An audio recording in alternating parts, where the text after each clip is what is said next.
nicknamed by our opponents the graduated response, which is actually a term that comes from the Cold War, of what the US wanted to do in case the Russians would send nuclear ordnance or things like that. So this graduated response scheme appeared in the transposition of the EU CD directive in 2006.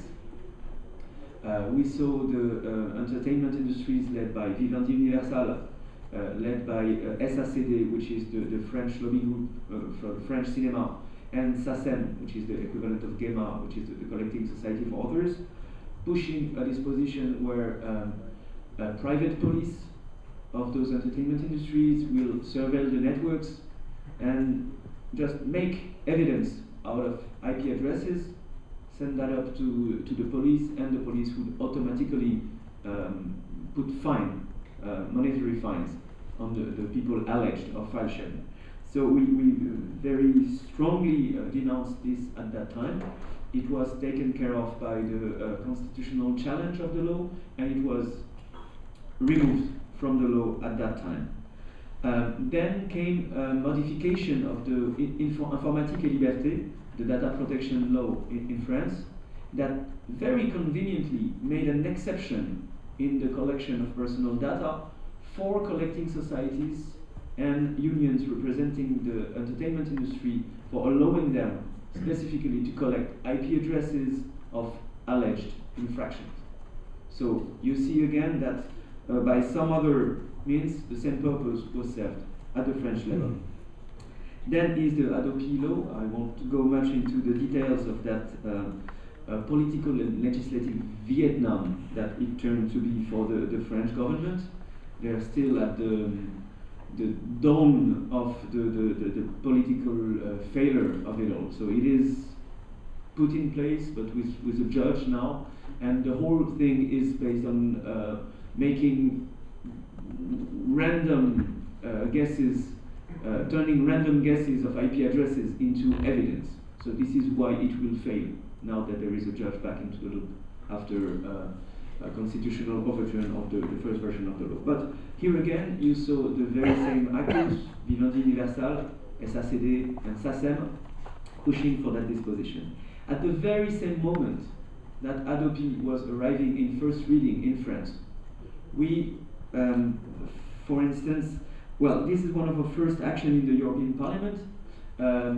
We helped in adopting an amendment in an initiative report that was the Bono report on cultural industries. It was a very simple amendment, so it's a non-legislative text. It is of no legal value, but it's just a political statement. An amendment that said, encourage member states not to take measures going against fundamental rights, the principle of proportionality and the principle of dissuasion, such as the internet cutoff. So we used at this time the European Parliament to send a strong political signal from Europe to France, saying, don't do that. It goes against fundamental freedom. But then, at the very same moment when Adopi was passing in France, we were, our attention was called to amendments that was, how long did it?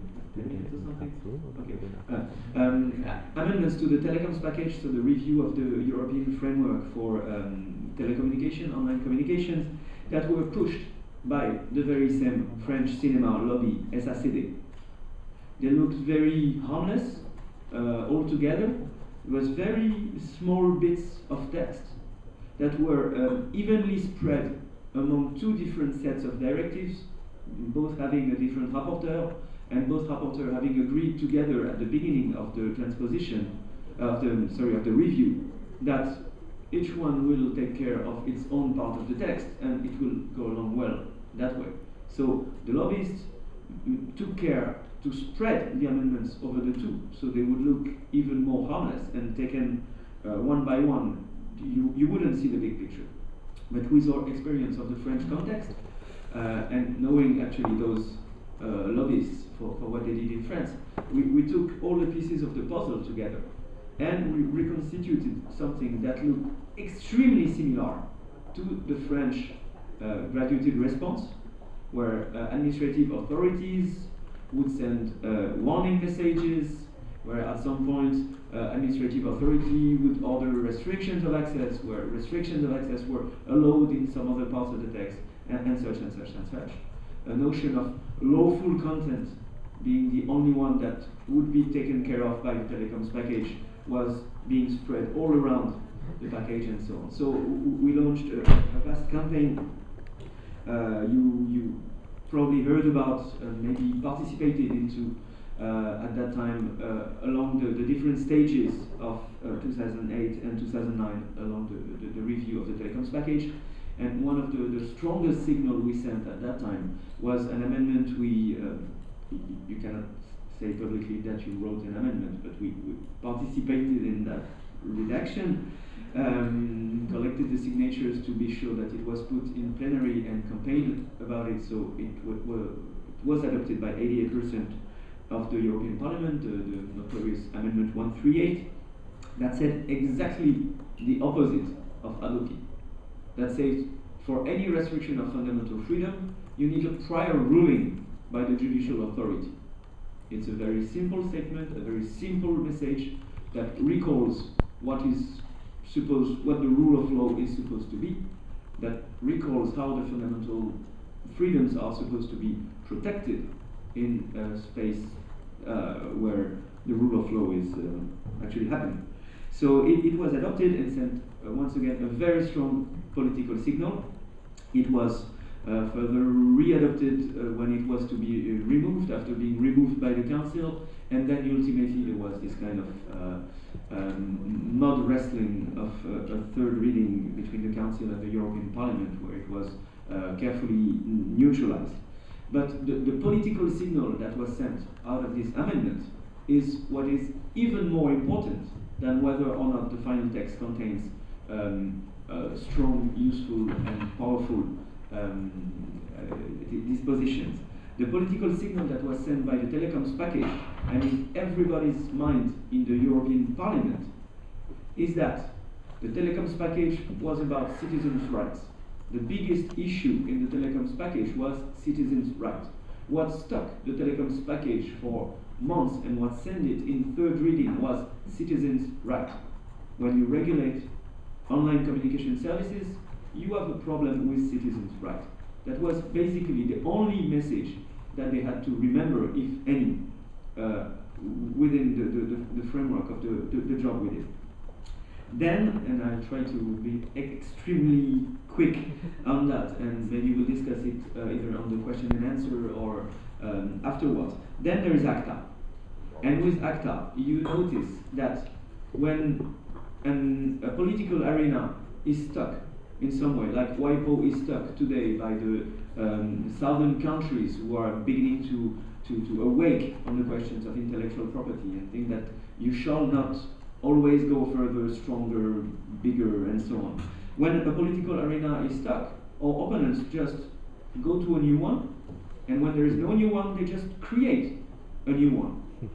So ACTA is the best and strongest example so far of how our opponents are powerful, how they're ready to sit on the democratic principles of legislative process, and how they're willing to sit on our fundamental freedoms.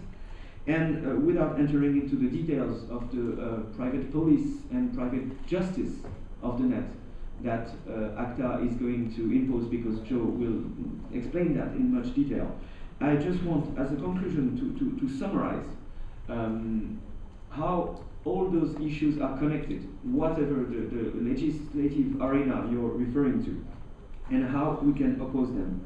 We have to distillate a message. I take this analogy of distillation not only because I like good Obstler, Schnaps, and other eau-de-vie, but because the job we are doing is really about taking that pile of amendments or that shitload of different versions of ACTA and leaked document and so on, and turn them into dossier, explicit dossier, then turn this dossier into a compact note for décideur pressé, for some hurried decision maker, then turn this note into a press release that will be accessible, then in the center of that press release having one quote that sums it up in a more accessible way, then have a title of the press release that sums it up, that can be reproduced on some banner that people will be able to spread on their website. And you ultimately have 3 words, like citizens' rights. Well, that's 2 words from the telecoms package, like I told you about. So we distillate a message out of the legislative crap we're dealing with. You can use the institutions, and we have to use the institutions. Maybe we can hack them, to use them not the way they're used most of the time, and not the way the lobby uses them. This is what we did with the Bono amendment to the Bono report I told you about. This is what we did with Amendment 138. This is, at some extent, what we're trying to do with the final round of ACTA and the question of the geographical indications. And through all that, we ultimately raise awareness by connecting the dots between all those issues, because, and that's my conclusion, and this is what I told you before, we have to gain political momentum on those long-term issues, and ultimately, in the end, we win.